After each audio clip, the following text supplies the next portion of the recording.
Rabu pagi, Menteri Pendidikan Dasar Menengah dan Budaya Anies Baswedan mengecek ijazah seluruh aparatur sipil negara di kementeriannya. Hal ini dilakukan menindaklanjuti temuan Menristek dan Dikti terkait ijazah palsu. Langkah yang dilakukan oleh Pak Menristek Dikti itu langkah benar. Kemudian dari Kemenpan juga sudah melangkah itu. Kita juga sekarang begitu. Kita akan lihat semua yang mendapatkan ijazah dari institusi-institusi yang diragukan. Begitu daftarnya keluar dari Pak Menristek Dikti, lalu kami akan cek semuanya. Pengecekan ijazah pegawai negeri sipil sesuai dengan surat edaran Menteri Pendayagunaan Aparatur Negara dan Reformasi Birokrasi tentang penanganan ijazah palsu ASN, TNI, Polri, di lingkungan instansi pemerintah. Apabila ada indikasi pemalsuan ijazah atau penggunaan ijazah palsu, maka oknum aparat negara tersebut akan dikenakan sanksi sesuai peraturan perundang-undangan yang berlaku. Ijazah tuh sekarang udah nggak begitu penting sebenarnya kan? Karena orang yang dilihat adalah ekspertisnya, bukan ijazahnya. Zaman dulu itu penting, karena orang melihat seolah-olah ijazah itu ukuran rasionalitas orang, kemampuan orang. Tapi sekarang udah nggak begitu penting. Jadi pertanyaannya kalau menggugat, relevansi kepentingannya masih ada nggak itu kan? Kalau seandainya ternyata di kemudian hari bisa dibuktikan bahwa ijazah itu tidak pernah ada, maka secara teoritis syarat untuk menjadi presiden itu sudah tidak terpenuhi lagi. Nah, ini sesungguhnya tidak bisa hanya dilihat semata-mata perdata. Kan gugatannya Om Egy ini kan gugatan perdata, perbuatan melawan hukum kan. Tapi tidak bisa hanya meletakkan dalam perspektif perbuatan melawan hukum yang dalam perspektif perdata. Karena ini menyangkut adalah jabatan yang tinggi di Republik ini adalah salah satu syarat orang untuk menjadi presiden itu ada di undang-undang, ada di undang-undang dasar, ada di undang-undang ya.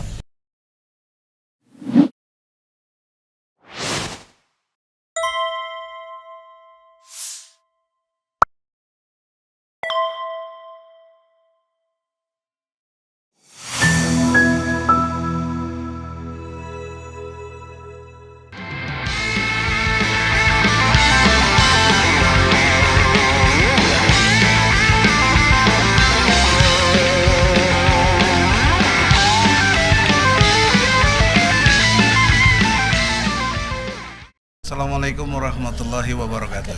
Insya Allah cerdas, berani, militan. La haula wala quwata illa billah. Hari ini tanggal berapa nih? 20 Tanggal 5 Oktober. Tanggal 5 Oktober pas hari TNI.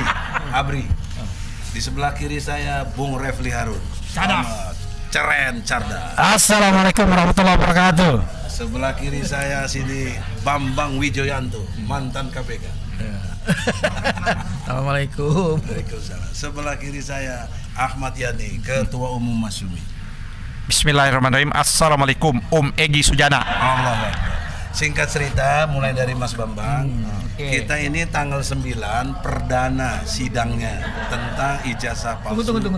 Jokowi. Frasa katanya lu kan juga ini. Yang namanya kita tuh siapa? Kita itu TPUA, Tim Pembela Ulama dan Aktivis. Berarti kalian, bukan betul. kita. Oke.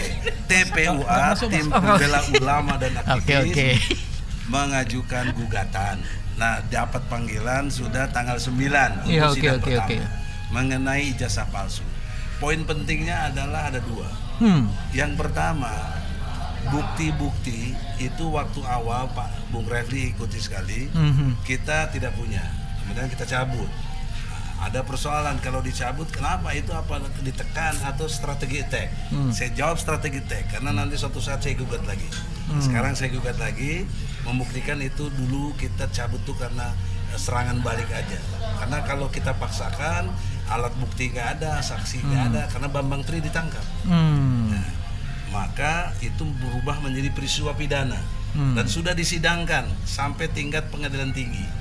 Dua sidang itu membuktikan tidak adanya ijazah palsu atau tidak dimilikinya ijazah oleh Jokowi. Karena tidak diperlihatkan di persidangan. Jadi yang terbukti tidak adanya ijazah palsu. Iya begitu. Berarti dia punya ijazah dong. Yang terbukti tidak membawa ijazah asli. Oh ya. Nah, oke. Ini mesti jelas nih. Hukumnya harus jelas. Silakan berkomentar. Satu, apa yang disebut ijazah? Ijazah tuh sekarang udah nggak begitu penting sebenarnya kan? Karena orang yang dilihat adalah ekspertisnya, bukan ijazahnya. Zaman dulu itu penting, karena orang melihat seolah-olah ijazah itu ukuran rasionalitas orang, kemampuan orang. Tapi sekarang udah nggak begitu penting.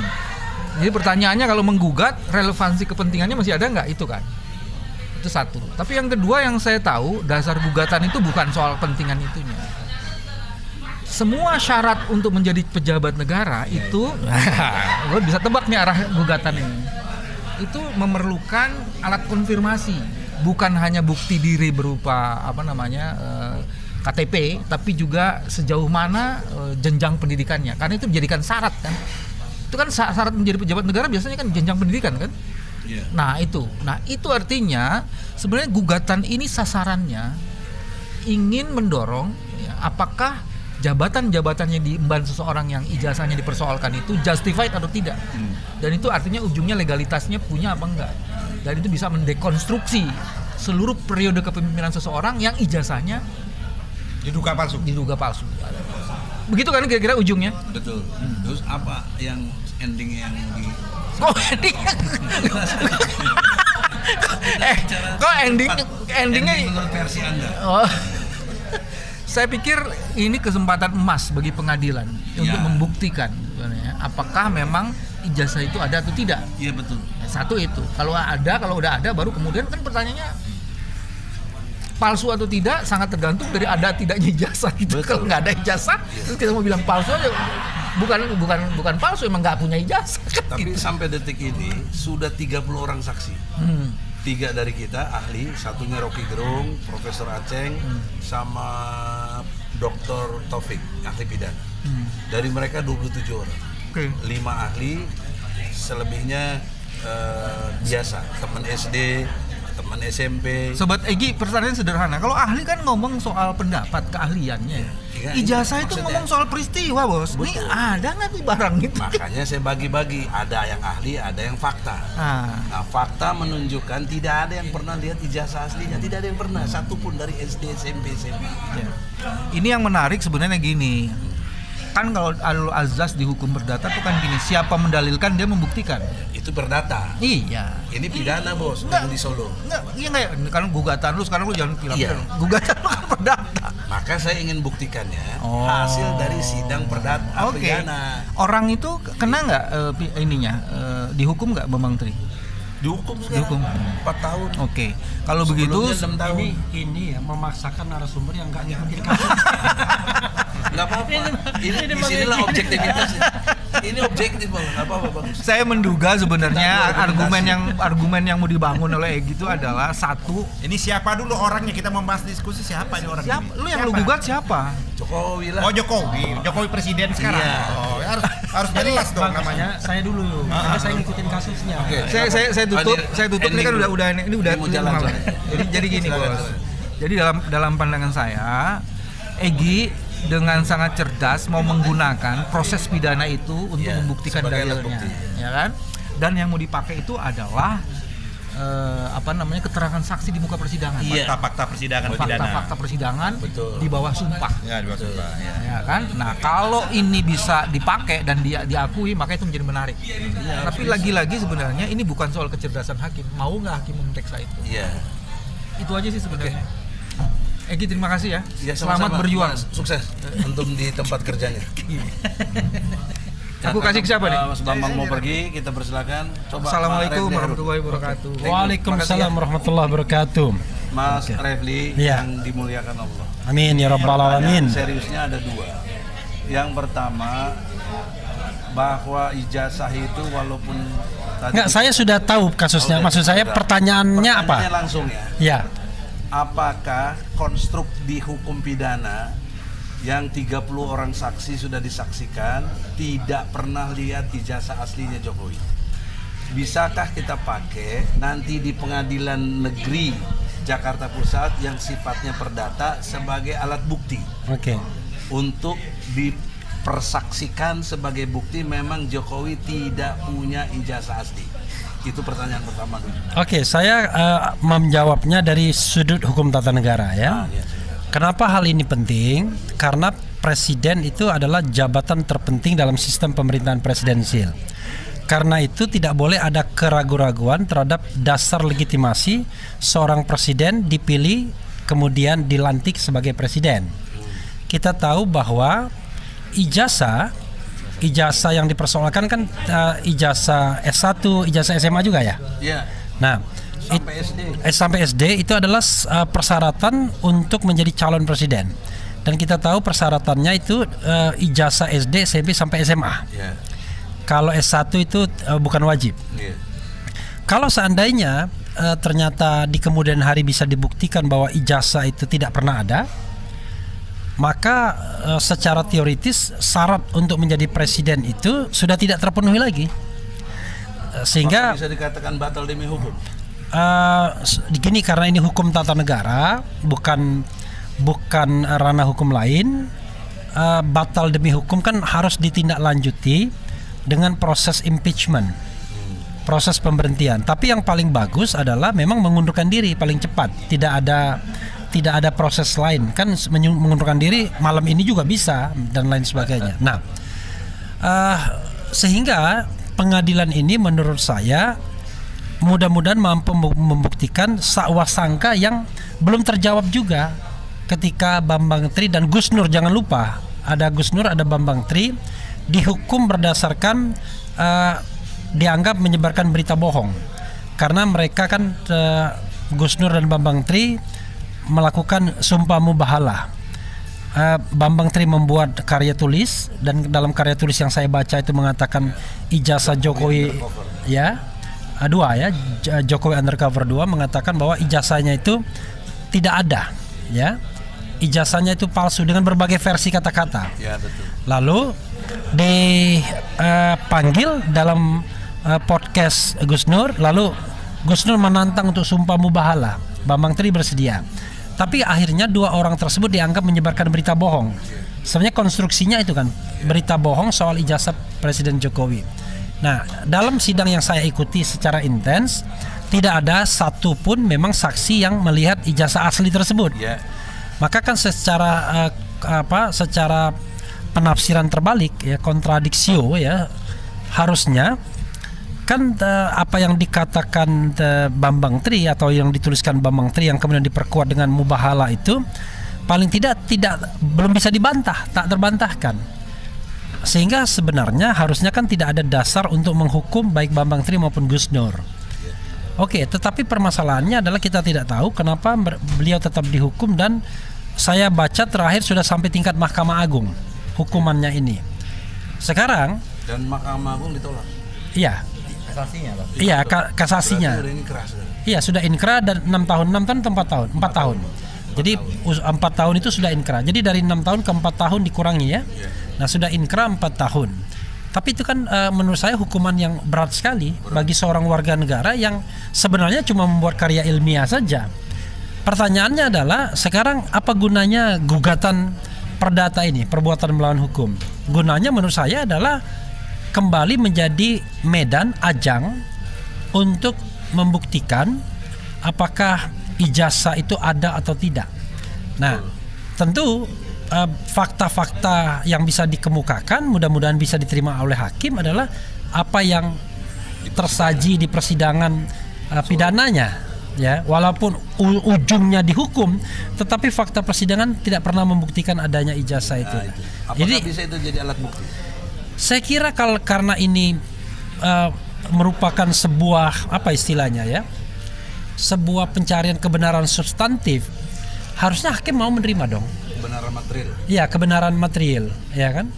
Jadi karena ini merupakan kebenaran material, tidak formil yang dicari, maka harusnya mau menerima. Sebenarnya ini kan sengketa sengketa perdata, perbuatan melawan hukum yang dimensinya publik. Dimensinya tata negara sesungguhnya. Harusnya besok-besok ya, kalau kita melakukan reformasi hukum, gugatan seperti ini harusnya di Mahkamah Konstitusi aja. Gugatan keabsahan seorang presiden, biar tidak lari kemana-mana. Bukan di PN ya? Iya, bukan di PN. Karena kalau kan PN ada pelarangan itu juga. Nggak ada larang, tapi maksud saya untuk ius constituendumnya, ya kan? Untuk ke depan. Nah, mudah-mudahan ini ditangkap juga oleh DPR dan DPD. Ditangkap dalam pengertian untuk menjadi impeachment. Belum tentu, karena kan kita mencari kebenaran materialnya dulu. Ditangkap untuk digelarnya hak angket. Manggil presiden. Iya, hak angket itu hak melakukan penyelidikan.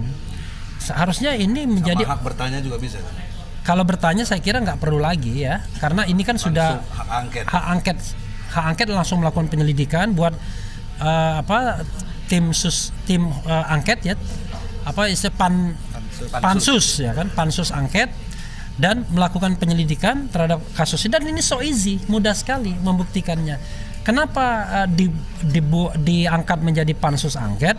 Biar ini diselesaikan antar institusi, bukan lagi orang perseorangan warga negara yang punya konsekuensi, ditekan, kemudian dihukum, dipenjarakan dan lain sebagainya. Nah, kalau soal mengangket, nah Bang Yani yang di samping saya sudah punya pengalaman ini kan. Pernah jadi anggota DPR. Iya, pernah jadi anggota DPR dan dulu paling jagoan di Komisi 3. Jawab itu dulu.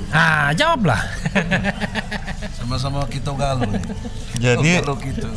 Yang pertama yang paling penting itu menurut saya Bang Egy. Iya, silakan. Apa yang dikemukakan oleh Keren Cadas. Nah, ini Keren Cadas beliau ini ya kan. Refli Haru. RH Channel. Oke, itu adalah karena ini sesungguhnya tidak bisa hanya dilihat semata-mata perdata. Kan gugatannya Om Egy ini kan gugatan perdata, perbuatan melawan hukum kan. Iya, betul. Tapi tidak bisa hanya meletakkan dalam perspektif perbuatan melawan hukum yang dalam perspektif perdata. Karena ini menyangkut adalah jabatan yang tinggi di Republik ini, adalah salah satu syarat orang untuk menjadi presiden itu ada di undang-undang, ada di undang-undang dasar, ada di undang-undang ya. Yaitu syaratnya itu minimal SMA. Ijazahnya SMA. Kan ini kan dipersoalkan ijazahnya SMA. Nah, ini ternyata ya kan dalam proses perjalanan diduga keras, ya kan diduga keras, bukan tidak ada ijazah kan, diduga keras bahwa Jokowi tidak mempunyai ijazah asli, ya kan? Seperti itu diduga keras kan. Sebenarnya ini menjadi persoalan yang sederhana kalau memang Pak Jokowi mau seperti itu. Pada waktu sidang kemarin Bambang Tri yang di Solo, ya. Kan gampang, cukup dia, memang kan itu gugatan itu kan para pihaknya kan bukan Pak Jokowi, kan pihaknya itu antara negara yang diwakili oleh jaksa dengan Bambang Tri dengan Gus Nur yang dianggap melakukan pelanggaran tindak pidana berita bohong dan sebagainya. Tapi karena ini menyangkutnya tidak hanya berhubungan pidananya hal-hal seperti itu, tapi ada kaitannya dengan pejabat publik yang dituduhkan itu, seharusnya Jokowi gampang, dia bisa memerintahkan seknek apa-apa, cukup nih ijazah saya bawa ke pengadilan. Ya itu idealnya. Ideal kan. Itu udah berlalu, nggak terjadi gimana? Nah, karena ini nggak terjadi, sebagaimana dikemukakan tadi, maka peristiwa-peristiwa atau fakta-fakta hukum ya kan itu sudah menjadi fakta hukum. Fakta hukum yang ada di pengadilan negeri mana itu kemarin tuh? Solo. Surakarta. Nah, tergantung Bang Egy, kan pihaknya Bang Egy nih mau menggunakan fakta hukum itu bisa digunakan atau tidak kan untuk dijadikan. Tadi Bung Refli bilang bisa. Enggak, bukan bisa. Om Egy mau menggunakan atau tidak itu? Mau. Nah, justru karena mau, saya gugat lagi. Ya, karena Om Egy mau, maka itulah yang harus sebenarnya dijadikan dasar juga. Jadi perdata itu tidak hanya melihat konteksnya. Ini kan gugatan melawan hukum, sebagaimana dikemukakan, hanya urusannya privat. Ini adalah menyangkut urusan yang paling mendasar. Ini jabatan tertinggi seorang seperti itu.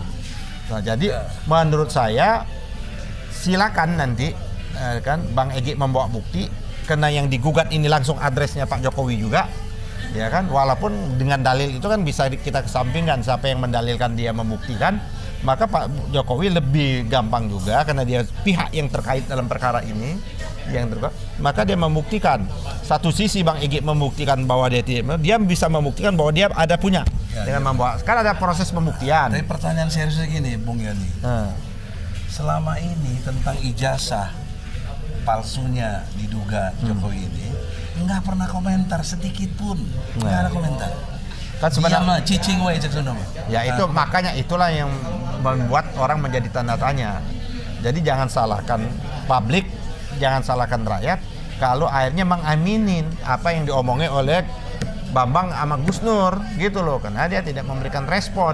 Di sisi lain dia diam saja, tapi dia gerakin kepolisian, kejaksaan untuk menghukum. Nah itu yang itu seharusnya ini jumping pidananya.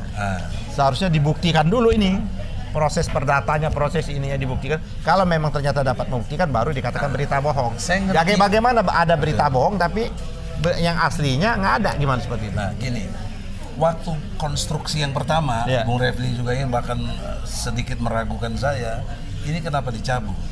Nah, saya sudah jujur waktu itu mengatakan saya nggak kuat karena dua hal penting, saksi dan bukti. Nah, pertanyaan saya gini, Om Egi. Dengan ditangkapnya Bambang waktu kan, itu. Boleh kan nanya juga? Boleh jadi os. Kan itu kan Om Egi ini sangka orang di luar supaya Om Egi bisa klarifikasi di forum ini. Sudah. Nah, kan maksudnya gini. Waktu di forumnya channel udah saya bukan. Kan Om yang mau diklarifikasi. Nah, gini, Om Egi itu kan bukan mewakili diri Om Egi. Ya bukan. Kan mewakili Bambang Tri. Ya. Tidak hanya Bambang Tri, Muslim Arbi ya. Nah, sekarang ini bukan yang kedulu. Yang dulu Bambang Tri, Gus Nur kan. Nah, orang nanya kok Bambang Tri sama Gus Nur aja nggak mencabut, kan prinsipal. Yang berhak mencabut itu si prinsipal, bukan kuasanya kayak gitu. Kuasanya boleh mundur dong Om Egi. Saya mundur nih karena ini. Nah, orang melihat bahwa belum ada statementnya pada waktu itu, makanya harus diklarifikasi sama Om Egi, menjelaskan ke publik bahwa seolah-olah kok yang mencabut gugatan ini bukannya si prinsipalnya, malah kuasanya kayak gitu loh. Nah, gini, gitu. Yang orang nggak balik saya tanya nih. Saya jawab dengan tegas. Karena sebelum saya mencabut, saya konfirmasi dong. Kepada Bambang. Artinya gini, sudah sepengetahuan dan sudah sepersetujuan gitu dong. Kalau nggak sepengetahuan, masalah dengan setuju dia akan gugat terus. Ganti pengacara. Ini nggak ikut aja sama saya. Artinya fakta. Pencabutan sampai sekarang gugat lagi. Karena itulah bukti kita ada koordinasi, bukan. Tapi sorry, dipastikan yang sekarang yang menggugat Gus Nur satu. Gus Nur enggak. Bambang Tri. Rizal Fadila, Muslim Arbi, Taufik Bahudin, sama satu lagi siapa? Aduh. Ya Bambang Tri. Ya tadi Bambang Tri 4 orang berarti ya? 5. Iya 5. Satu lagi siapa ya? Aduh, saya lupa. Bambang Tri. Ya, Bambang Muslim Arbi, Rizal Fadila, Taufik Bahudin. Satu lagi siapa, Rim?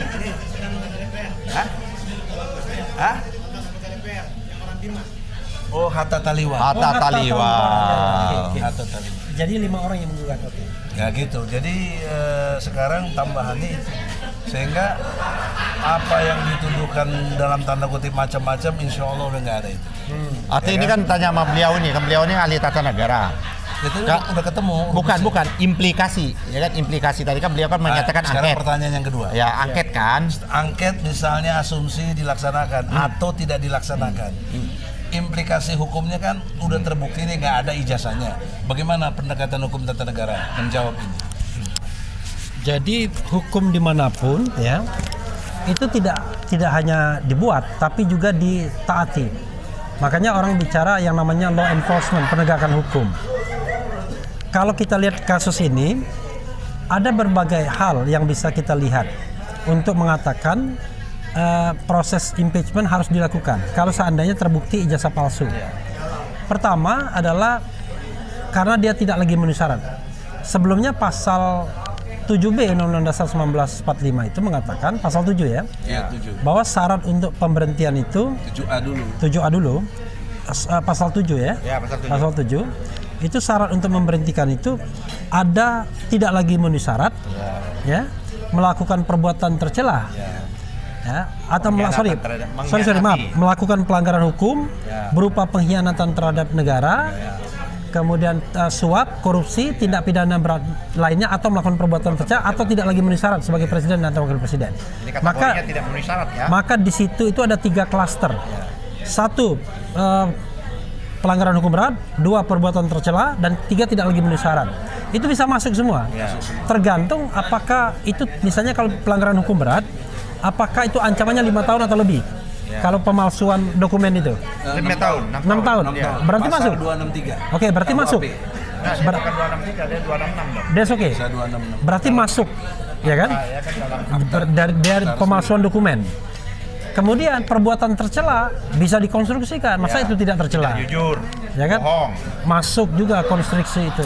Lalu yang paling nyata yang administratif tidak memenuhi syarat, karena syaratnya harus SMA minimal. Untuk capres. Ya, karena itu menurut saya seandainya memang gugatan ini terbukti bahwa ijazah itu tidak pernah ada, kan kita bicara andai ya, bukan berarti kita memastikan pasti iya, maka DPR sebagai sebuah lembaga yang memang ditugaskan untuk hal seperti itu ya harus bersikap.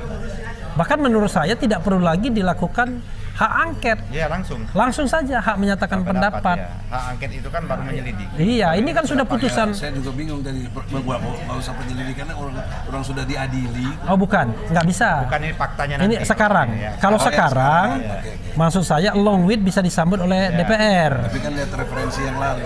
I see. Tapi kan saya bicara tentang pakem Jadi ketatanegaraannya. sekarang langsungnya ke menyatakan pendapat ya. Iya, Kalau faktanya terbukti faktanya bahwa ijazahnya memang palsu atau tidak benar atau salah atau apa, maka langsung hak menyatakan pendapat harusnya. Anehnya, brother, nggak ada satupun anggota DPR yang komentar soal itu, nggak pernah ada satupun. Ya itu kan sebenarnya itu kan realitas politik. ya itu realitas politik. Sama dengan KM50 kan. Ya, itu sama banyak juga. kejanggalan Jadi tapi ada realitas politik, ada yang hal yang ideal. iya. Nah, saya kan cuma bicara hal idealnya. Realitas politiknya nggak ikut-ikut kita. Jadi kita berharap ini terakhir ya. Ya, Terakhir. closing, Kita berharap closing statement. proses pengadilan ini bisa membuka dan ini bisa juga Oh iya ya. Dari tadi. Ya, ini kita harap betul pengadilan ini dia proaktif karena ini kalau tidak ini akan menjadi bawaan sejarah sepanjang republik ini. Bahkan cacat sejarah. Ya, bawaan sejarah, cacat sejarah itu. Oleh karena itu maka pengadilan harus membuka ini semua. Kan gampang. Karena adalah Pak Jokowi adalah pihak yang terlibat langsung. Kalau kemarin dipidana kan dia nggak terlibat langsung. Ada institusi negara kan dia yang digugat. Nah, cukup dia datang membawa bukti. Kalau seperti itu bawa aja ijazah aslinya kan gampang. Saya nggak palsu loh. Nah kalau memang dia dapat membuktikan bahwa dia ijazahnya asli ada Pak, maka apa yang dilakukan oleh kepolisian dan kejaksaan mengadili yang namanya Gus Nur dan mengadili Bambang adalah sah dan absah gitu loh. Ya. Oke, sekarang mulai closing statement. Ya, closing statement dari saya. Di sini nggak sampai 2 jam. Sebagai warga negara yang memiliki hak untuk memilih, ya kan, dan kita terlibat dalam proses pemilihan presiden, tentu kita punya hak konstitusional untuk mempertanyakan keabsahan persyaratan menjadi presiden tersebut. Jangan dianggap bahwa ini adalah upaya untuk menjatuhkan pemerintahan, karena kalau menjatuhkan itu adalah yang sah dibilang tidak sah.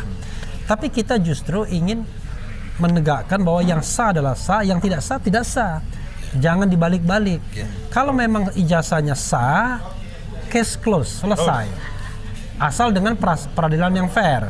Tapi kalau tidak sah, ya kan, terbukti Dinyatakan tidak sah. harus dinyatakan tidak sah, dan mungkin lebih baik Presiden Jokowi mengundurkan diri karena jauh lebih mudah bagi bangsa ini menyelesaikannya. Modelnya atau berhenti seketika kayak model. Ya, yang mengundurkan diri.